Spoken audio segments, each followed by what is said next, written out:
back at it again. It's been a minute. I've been having technical difficulties with my phones, my devices and stuff been messing up, so I ain't been able to jump on. So it's really like it's everything I've been on right here. It's been so much going on in the markets. It's been so much going on in the economy. It's been so much going on that need to be unpacked just to get a better understanding of what's happening in the world around you. Um, it's so much to unpack to really get a sense of what's happening in the markets right now, why they are going bonkers the way they are. Markets have been trading lower. This past week, I'm gonna say it's been a down week in the markets. Well, it's been either like down slash kind of like even straight across. It hasn't been many gains. Hasn't been too much any losses or anything of any significance going on. Right now, for some strange reason, tech has been going a little bit crazy. My tech portfolio has been going nuts lately. My dividend portfolio has been pretty much trading in step with the markets right now.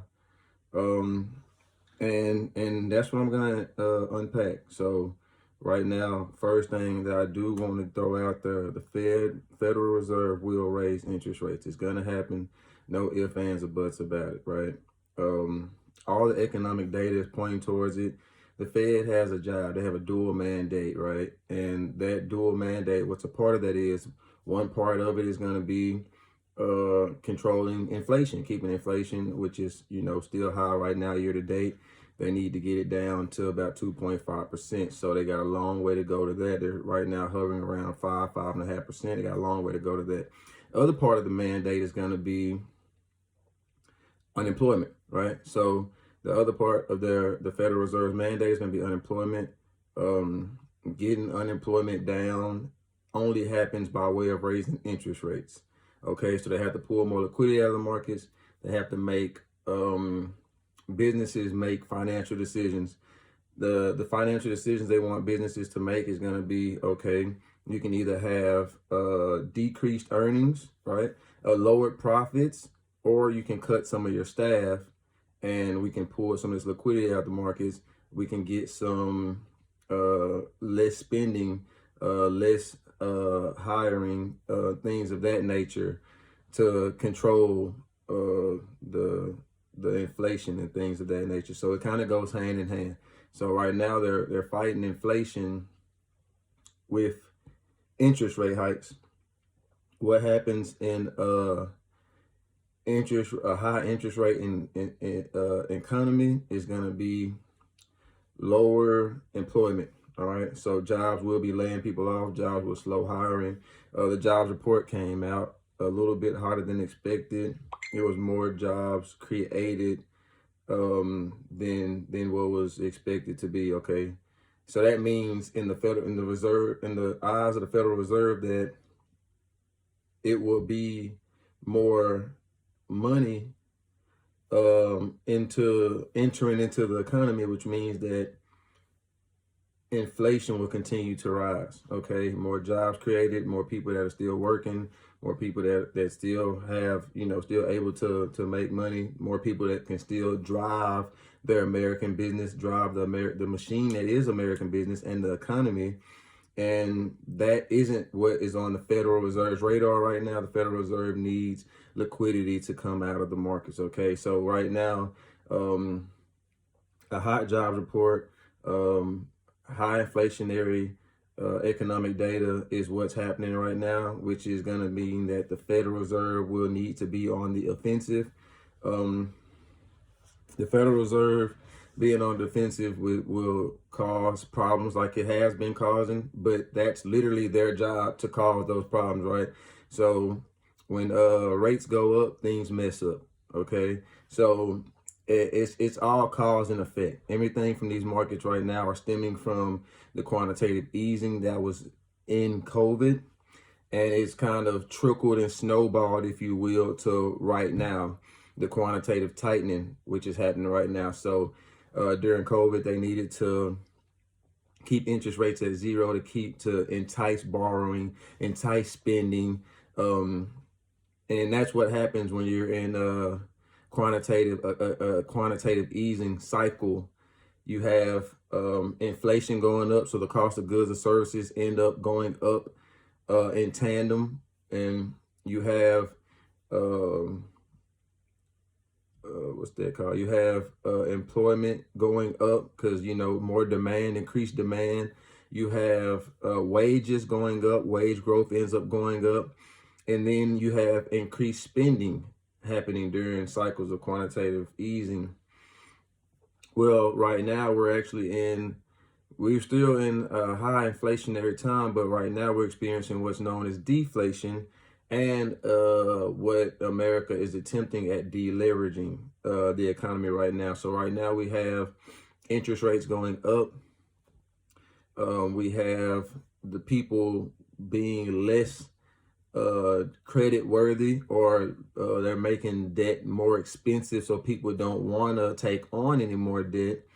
And at the same time, when you do raise interest rates, jobs are lost because they want to pull their liquidity out of the markets, and then that impacts businesses, and then that impacts the consumer, and then that impacts the, you know, of course, the employees or whatever like that. So in a deflationary economy, what's happening is prices of goods and services are coming down, interest rates are still high, right?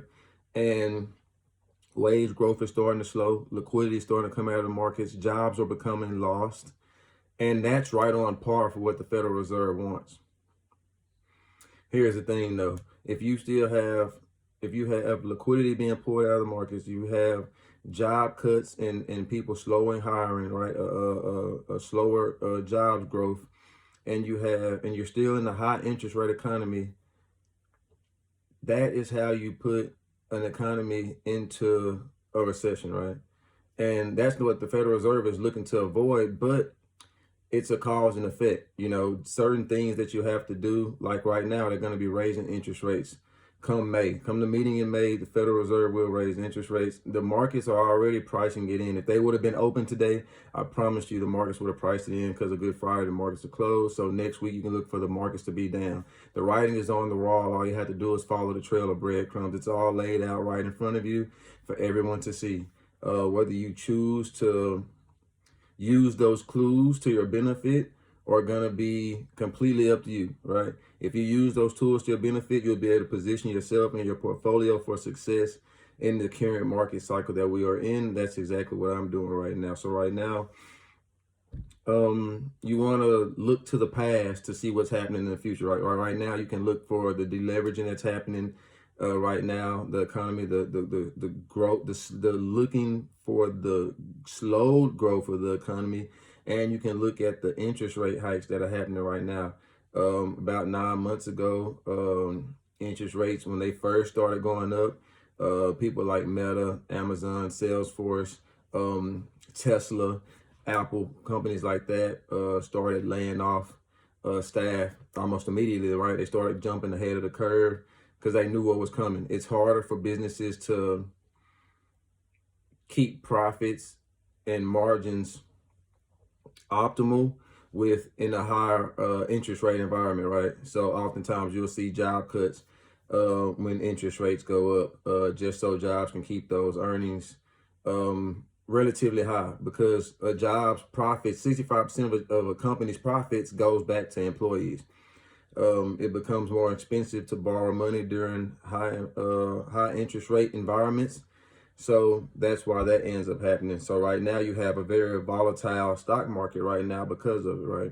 Because of the economic turmoil we're experiencing right now, you have very volatile markets, right? One day they're going up in a drastic fashion. They're going like a crazy swing to the upside. And then the next week, you'll end up having a crazy swing to the downside, and the markets will just give back all those gains just as quickly as they got them, right? And when that happens, you want to make sure that you're holding the rallies, and you want to make sure you're buying those dips. Okay, you have to buy the dips. That's where your bread and your butter is going to be made in any market cycle. Okay, if you buy the dips, if you buy the corrections, you definitely buy the bottoms. That's how you're going to make your money. That's how you're going to limit risk, because you're buying an asset that's worth X, but you're buying it at Y. right? So you're buying an asset that's worth $100, but you're buying it at 50, right? So now you've lowered your risk, and when that asset goes back up to the $100, now you've increased your profits, right? And you want to buy those dips because you're going to be lowering your cost basis. Okay, so now you buy something at $10, and the equity, the stock goes down to $5, right? Now, because the markets are crazy, because the economy is crazy, the stock ends up going down in price and value. And now all of a sudden you're like, man, you're left thinking like, hey, I know it's a great company. I know I've done my due diligence. I know I've done my research. How can I maximize this situation, right? How can I turn what is potentially viewed as a negative situation into a positive? Well, you do that by buying the dip. And what you do is when you end up buying more of that particular stock at $5, when you bought in at 10, which is going to be your cost basis, right? That's going to be how much each share of the company that you own is worth. It's going to be your cost basis. So the name of the game, which is why you want to have optimal entries, is so you can have as low cost basis as humanly possible, and then that's going to maximize the upside. So if you have a cost basis of 10, the stock goes down to 5, you double down, you buy more of that stock. Now all of a sudden your cost base is at 7, right? So now you don't have to wait until that stock goes back up to 10 to start making a profit. Now you'll start making a profit off that $5 buy at the $7 marker. So that's how you capitalize on the upside, right? You got to buy that dip. You got to continue to build out that position, but you have to have the confidence in order to do that.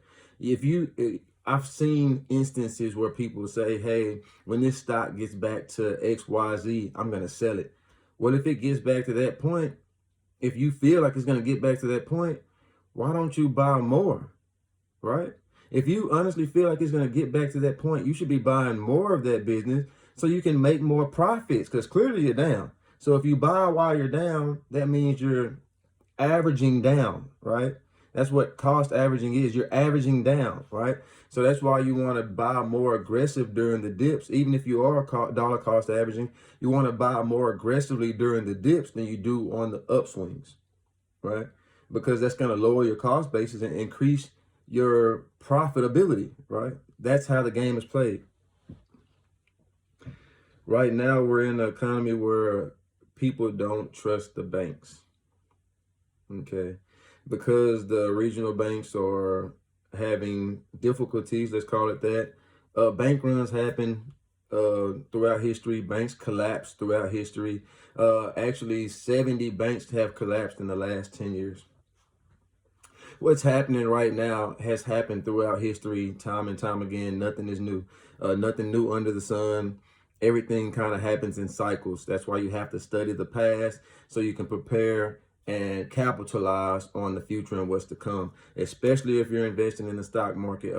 Basically, the way that the markets work, the markets are forward thinking, right? Stock market is forward thinking. So everything that happens today has already been priced in. So when I said that the markets will potentially be lower next week, that's so they can price in interest rate hikes because of the jobs market that just came out, the jobs report that just came out today. So the markets are forward thinking. So in order for you to take advantage of the foresight that the markets have, you need to have that same mentality, right? You have to have that same mindset of looking into the future. What is this business going to be doing 3 months from now, 3 years from now, right? Does this business have the infrastructure to be able to maintain profitability or increase earnings during any economy, right? You want to make sure you're invested into businesses that are able to survive economy that is currently in a cycle of quantitative tightening. You want to be able to be invested into a business that can survive a cycle of quantitative easing, right?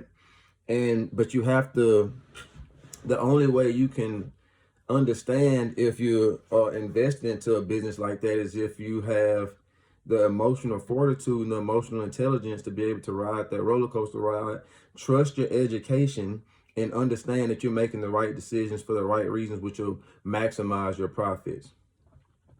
Okay. So right now you want to look for safety. And you want to look for yield. Okay. You want to look for yield right now. So the highest amount of yield you can get, the better. You want to look for dividends. You want to look for value. Okay. And if you can help it, if you have the extra capital, you can look for some growth. I wouldn't recommend the growth right now. Me personally, I do have my eyes set on growth, but I have a more experienced approach, right? I understand that if certain sectors are in the bear market right now, I can capitalize on the upside, right? So if tech is on a downswing and you know other things are on the upswing, that means that I know I can protect myself and hedge in different areas. Like right now, with the dollar being in a weakened state, and with the economy being in a weakened state, and even with the nations that are plotting against, I'm going to say they're plotting against the American economy in the, you know, in the BRICS community. And if you didn't know, BRICS is going to be Brazil, Russia, India, China, Saudi Arabia, a bunch more other countries, right? They're all banding together right now, and they're going to go away from the U.S. dollar. So the U.S. dollar is already in a weakened state due to the economic pressures. But now you have these geopolitical factors where you have these other countries, for whatever reason, looking to move away from the U.S. dollar, which will actually cause a little bit more pressure. But here's the thing you have to understand. American business has always been a gateway to wealth. American business is what drives our economy, right? And the difference between America and these other countries is American business drives the economy. Capitalism drives the economy. In these other countries, the government runs the economy, right? And that's backwards. So it's we have strength in that. So it's definitely still strength in the dollar. The top countries in the world, I mean, the top businesses in the world are American businesses, right? Apple is a major business, right? International business. Don't get me wrong, they have relationships with these other countries, which will always be good for them. Like if, let's say, these other countries do move away from the American dollar, you have a multinational company like Apple, like Microsoft, like Tesla operating these other businesses. All that money still comes back to the country that is America, right? So you still have American business as the gateway to wealth, right? And as I'm on that topic, speaking of American business is switching to autonomy, automation, AI, artificial intelligence, and robotics. A lot of Walmart just opened a business, a store that's completely automated. Not one soul works. I mean, you know, you got the people that's overseeing stuff, but they don't have no employees in there.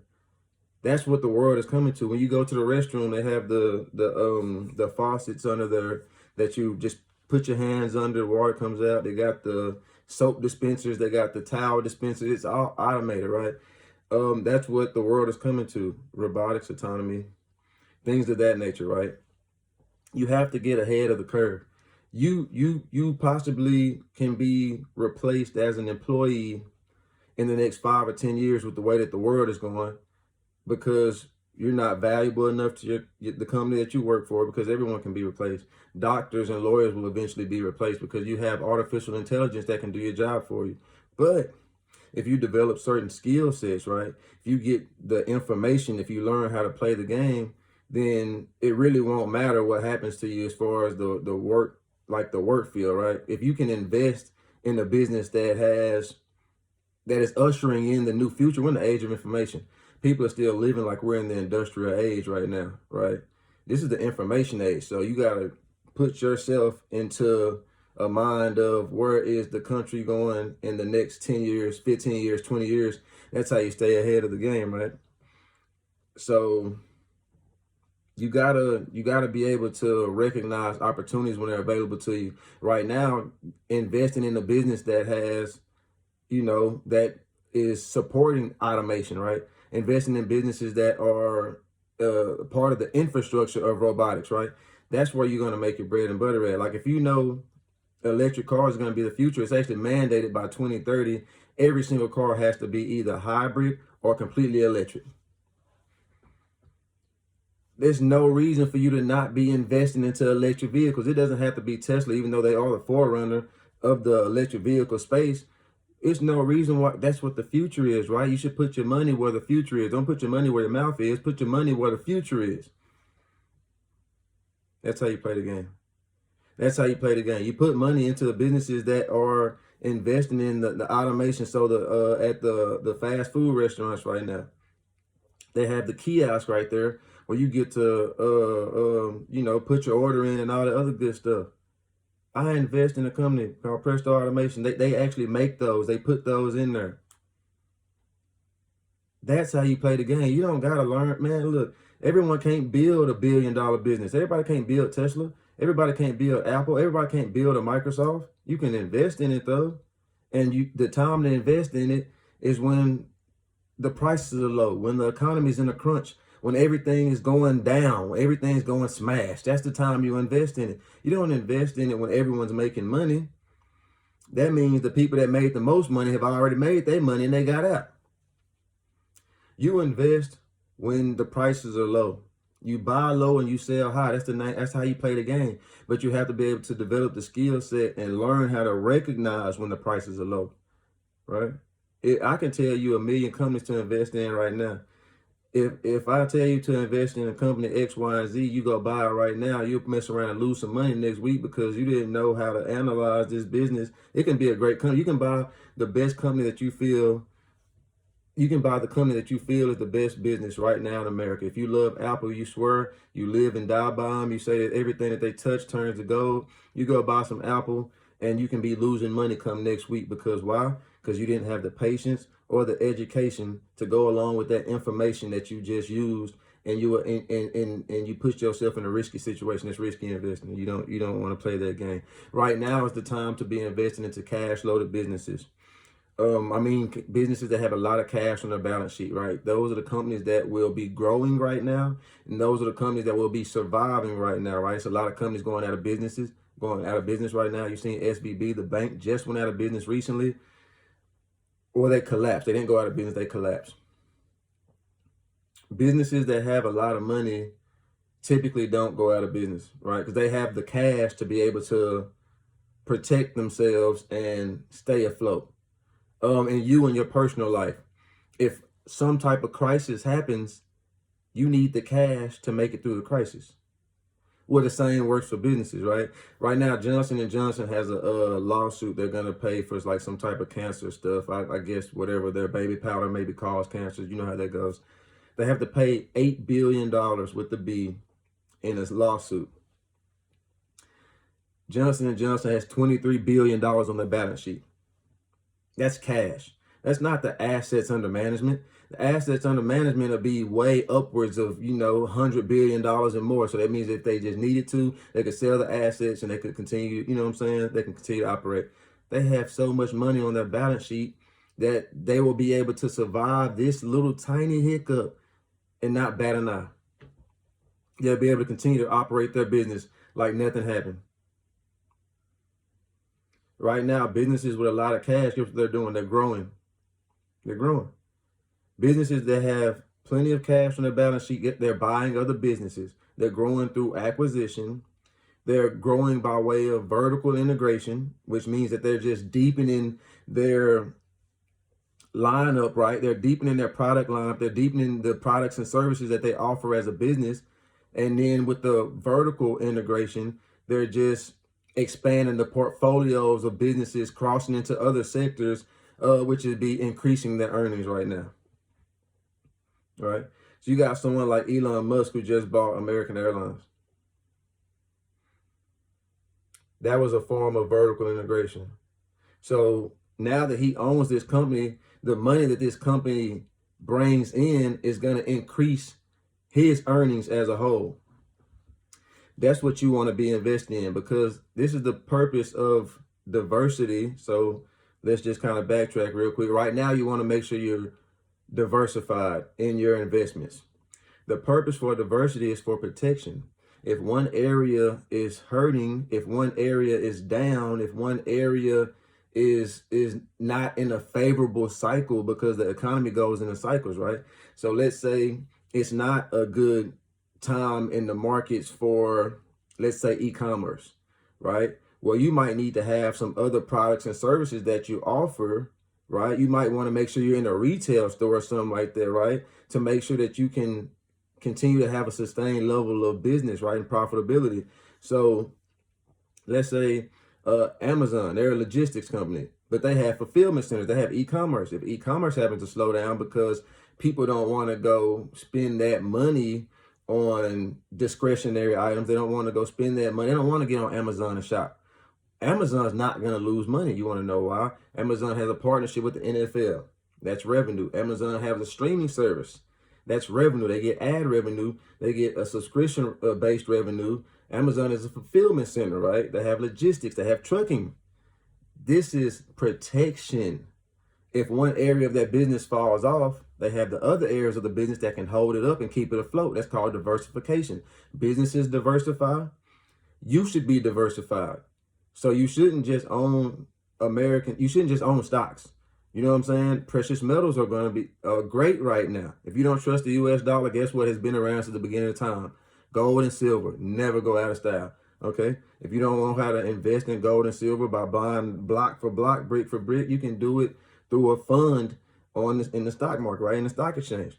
You can diversify yourself by, I'm not a personal, you know what I'm saying? I don't personally invest in real estate. If you have the capital, you invest in that. If you have a rental car service business, whatever you can do to diversify yourself, to protect yourself, because guess what?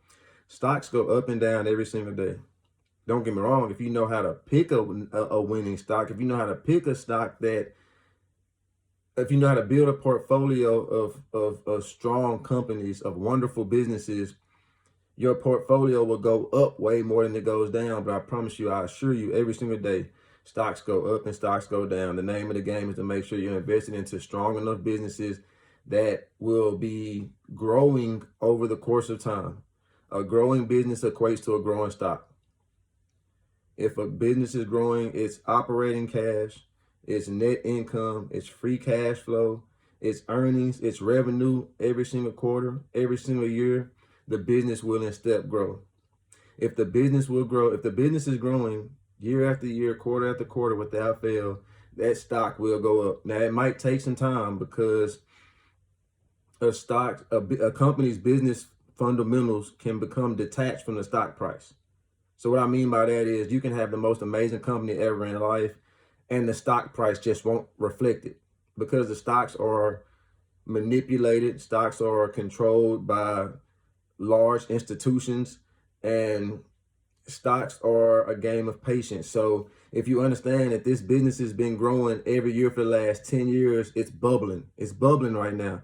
You just got to wait on your everyday person to finally catch on and hear about what's happening with this business. Then boom, just like that, it takes off to the moon. Takes off to the moon. Thank you so much, Queen. I appreciate that. It takes off to the moon. Now all of a sudden, you just 2x, 3x, 5x, 10x your money, because you knew how to analyze.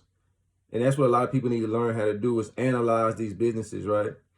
From a valuation perspective, okay? So this is how I pick my stocks. And this is all information you can Google. It's all Googleable information. Because everything that these businesses do is public information. It has to be. The SEC mandated. The Securities Exchange Commission, they're like the principles of the stock market. They mandate that everything that these businesses do, they put it in writing, they put it online, and they give 100% access to everybody who wants to invest in these businesses, right? So you want to make sure you're reading your annual reports, your 10Ks. Make sure you're reading your quarterly reports, your 10Qs. Make sure you're reading the balance sheet, the financial statements, the income statements. Listen to these earnings calls. These are like some tricks that will help you get a deeper understanding of what the business is doing, because especially the earnings call, that's easy. That's like when things where like people are asking questions, businesses are letting you know what they have, the problems they face, how they plan on fixing it, what they're planning on doing in the future, and things of that nature. The best thing that you can do to determine if a business is worth your time is look at the price to sales ratio, the price to book ratio, the price to earnings ratio. Let me unpack that real quick. So the price to sales ratio it's an equation. It's the ratio between, and you can Google it. You don't have to do the actual equation. They got equations for this stuff, but it's not like the 1950s or 60s or 70s when you didn't have this information readily available. You know, you can actually, instead of doing the drawing equation, you can Google it. Price to sales ratio is going to be the price, the share price of the business in relation to the annual sales that business is doing. So this is how much you're paying to own this business per dollar of annual sales that this company is making. When I'm buying anything, when you buying anything, your goal is to get some bang for your buck. You don't want to spend an outrageous amount to own a business. It costs you money as an investor to own these companies. That's what you have to understand. That's why you want to look for what I like to call value. I'm a value investor. You want to buy something that's undervalued, and then you sell it when it becomes overvalued, or when it, or you know what I'm saying? Like, not when it becomes fairly valued, because it still has a way to go up. You want to sell it when it becomes overvalued and overpriced, because businesses do become inflated and overpriced. Price to book value, which is going to be, let me give you a breakdown. So price to sales, you want anything 3 and below. Okay. So if a price to sales of 3 is going to be like a starting point, but I never really touch nothing with the price of sales of 3. If you can get it 2 or below, the closer to 1, the better. Okay. Price to book is going to be the price of the stock in relation to the book value of the company, the business's intrinsic value. What that means is what the business is actually worth in relation to what the stock is selling at. Okay. You want that to be at a 2 or below. Of course, the closer to 1 you get, the better. Price to earnings ratio is going to be what you're paying for every dollar that company earns. The first one, price to sales, was the money that the revenue, the sales that they make. This one is the earnings that the company have, right? So one of them is revenue, one of them is earnings. Price to earnings ratio, which is going to be one of the most important valuations in the business, because you're paying for what a business is doing right now, the current price, in relation to the money that they're bringing in earnings. So if a business is selling at $10, and just for context, 15 and below is what you want to be looking for in relation to the earnings. Some people start at 20. 20 isn't bad, but I'm going to give you a breakdown why you want it to be lower as opposed to higher. The higher price to earnings ratio is, the more you're paying to own that business. It's going to be a very expensive company to own, simply because you have the price at one thing, you have the earnings somewhere else. So you'll have, let's say, a price of 10. Let's say the earnings are $100,000. So now you'll have the earnings of, you'll have a PE ratio of 100. You want the number to be smaller, because that means that the company is trading relatively cheap compared to the money that they're bringing in. Okay. So the money that they're bringing in, if it's just completely through the roof, that means you'll be paying an expensive and obscene amount of money to own that company. Companies like Tesla, who has historically had a higher PE ratio, you'll get a greater amount of growth investing in companies with high PE ratios, but it's more expensive to own that business. Companies with lower PE ratios means that their stock price is high enough to where the earnings that company is made, it's not too much of a disparity between the stock price and the money that the business is making. So that means that this company is more undervalued as opposed to being overvalued. And we want undervalued businesses. We want to find value in the businesses that we invest in, right? And that's how you get the most upside. So I look for a PE ratio of 15 or below. If I'm looking at something speculative or a bigger business, because things are different, right? You'll have a company like CVS will have a price to earnings ratio of 23, but you'll have a company like Walgreens, which is in the same sector, that have a price to earnings of 13. Well, CVS is possibly the bigger business, so you have to look at it from that perspective. Which one do you expect to see the most growth out of? Which one do you see the most potential? Which one is integrating to which direction, right? here's the thing about the markets, and here's the thing about economy, and here's the thing about life. Right now, some businesses are going out of business right now. Right now, some businesses are dying. Some businesses are failing. Here's the flip side to that, the opposite. Right now, some businesses are thriving, and some businesses are buying those businesses that are failing, right? Right now, you have times where people are losing everything they have, and you have people that are having more than what they've ever had. It's not what happens, it's what you do. Happenings happen to everybody, right? So you have to make sure that you're prepared to play this game for the long term. You have to make sure that you know when you're playing this game, you're betting on the people that have been around, that are gonna continue to be around, and the ones that are ushering in a new future, right? Right now, you have to understand this is the opportunity, a great opportunity to be in the markets. Right now, we have what's known as a reset happening in the economy. You have a wealth transfer happening right now, and everybody can play this game. Anybody can play the game if you have the proper information with the education. Anybody can play this game. Okay, you have businesses buying other businesses. TD Ameritrade was just bought by Charles Schwab. You have, companies acquire other businesses all the time. Another marijuana company I own just bought another business. Companies buy other companies all the time. JetBlue just bought Spirit. Companies buy other companies all the time. You want to make sure you're investing into the companies that are doing the buying. But here's the thing, like I said, companies are going out of business right now. But companies are growing right now too, right? Companies are expanding their product line. Companies are expanding their services line. Companies are expanding the businesses under their umbrella, right? The more business that a company owns, the more earnings they bring in. Okay? The more businesses that a company owns, the more earnings that they bring in. Facebook, Meta, it owns Instagram, it owns WhatsApp. If Facebook doesn't do good one month, then guess what? The earnings from Instagram and WhatsApp will help Meta's overall earnings, right? It'll make sure that their earnings still are above where it's supposed to be at. Google owns YouTube. So they get ad revenue from YouTube. They get subscriptions from YouTube.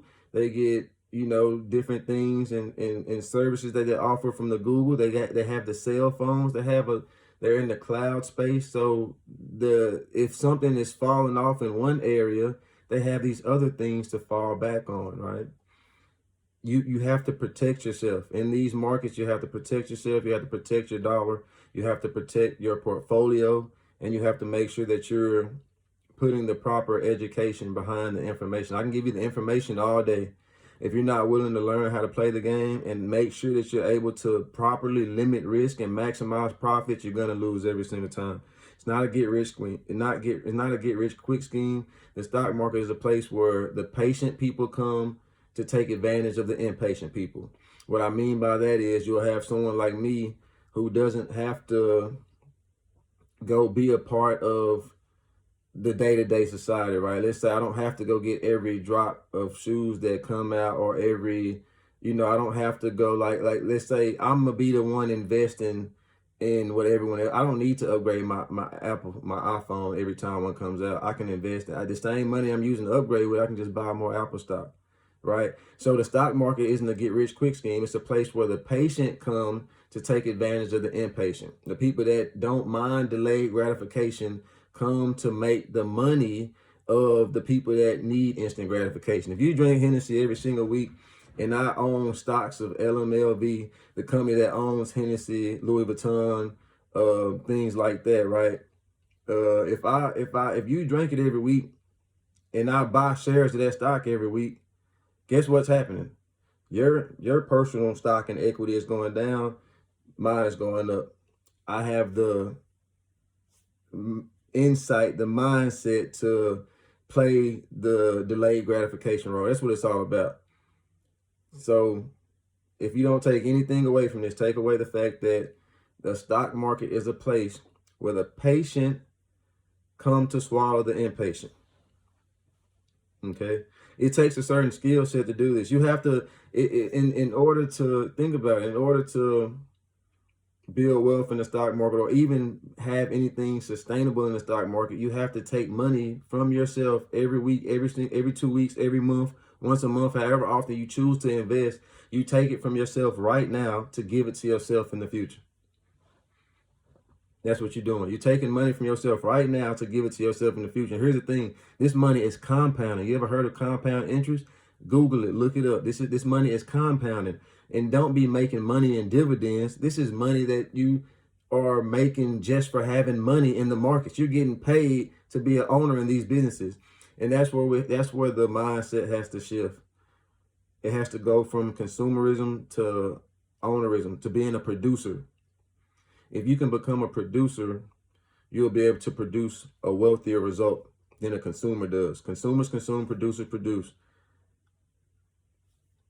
This is how you play the game. It's a money game, and you have to learn how to play if you want to be able to win. You can't win the game if you don't know how to play. But here's the thing. If you know how to play, or if you have an inkling of an idea of how to play, but you're constantly on the sideline, you will never be able to win still then either, because you're not in the game. You got to get in the game if you want to play. But you got to feed yourself in order to build yourself up to get to that point. But yeah, it's been dope, man. I love having these types of conversations. Be expecting to see more information like this. Leave me comments, feedbacks. Let me know anything you want me to touch on. I definitely appreciate all the information, all the conversation, all the insight. And let's keep building, because it's all about us putting the pieces of the puzzle together and changing the narrative, right? A lot of this stuff isn't taught in our communities, and then now it's time to change the narrative. So until next time, everybody, I'm Stock Market Jay. I'm here to say today, peace.